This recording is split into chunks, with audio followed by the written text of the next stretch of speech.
Hello दोस्तों, स्वागत है आपका एक और वीडियो में। आज हम लोग पढ़ने वाले हैं लॉन्ग रन एवरेज कॉस्ट के बारे में। ये कॉस्ट का वीडियो नंबर 7 है। अगर आपने इससे पहले के वीडियो नहीं देखे हैं तो उनको देख लीजिए। और हम लोग आज का वीडियो स्टार्ट करते हैं। आज हम लोग पढ़ने वाले हैं लॉन्ग रन एवरेज कॉस्ट। तो लॉन्ग रन एवरेज कॉस्ट हमारी जितनी भी शॉर्ट रन एवरेज कॉस्ट होती हैं उन सब का सम अप होती है। जैसे कि यहाँ पर ये 1 2 3 4 5 6 ये हमारी मान लीजिए 6 महीने की शॉर्ट रन एवरेज कॉस्ट है। इन सब को जब हम मिला देंगे या एक थैली में रख लेंगे तो इनके जो मिनिमम पॉइंट है इन सबको अगर हम मिला देंगे तो हमें एक लॉन्ग रन एवरेज कॉस्ट मिल जाएगी। चलिए देखते हैं लिखा क्या हुआ है।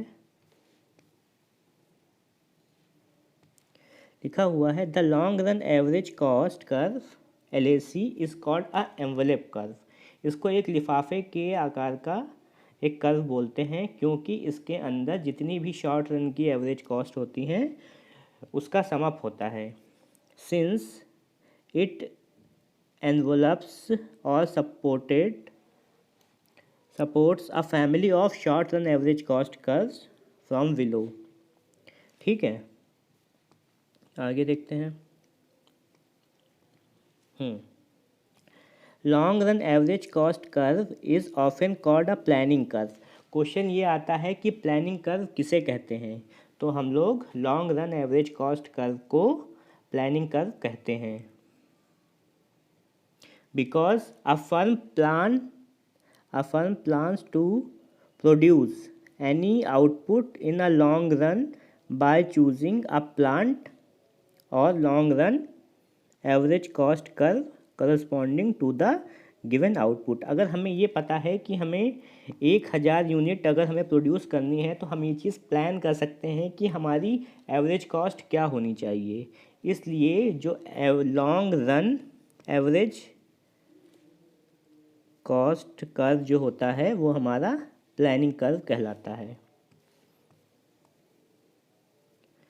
इसी तरीके से अगर हम ये मान लें कि जो हमारा long run average cost curve अगर कांस्टेंट रिटर्न टू स्केल मिलता है, कांस्टेंट रिटर्न टू स्केल में जो होता है जो हमारी कॉस्ट होती है वो सेम रहती है हर क्वार्टर में, तो हमारी जो long run average cost curve होगी वो हॉरिजॉन्टल हो जाएगी।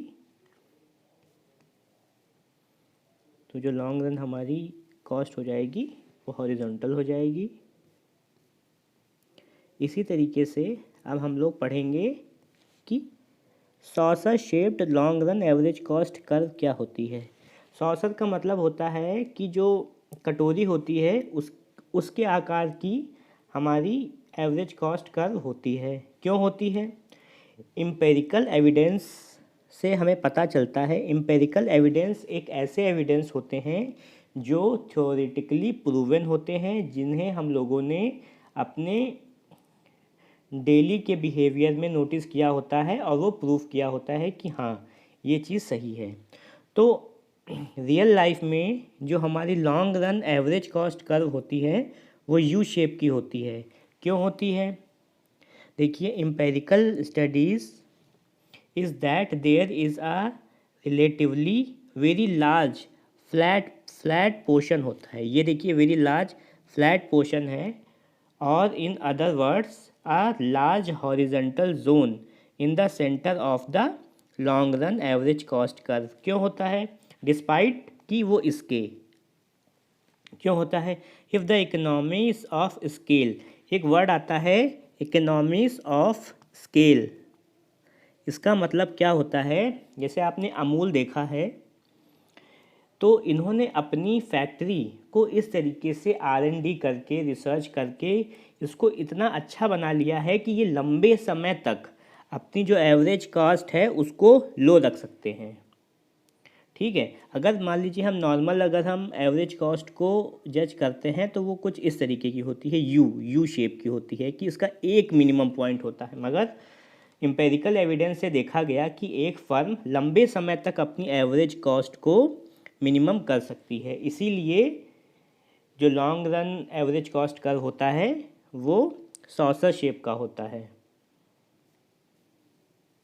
यहाँ पर लिखा हुआ है अ लॉन्ग हॉरिजॉन्टल और flat section in the long run average cost curve can also occur because economies of scale which are mostly of technical type, किसके टाइप की होती है, टेक्नोलॉजिकल टाइप की होती है, may be offset by the diseconomies over a wide range of output.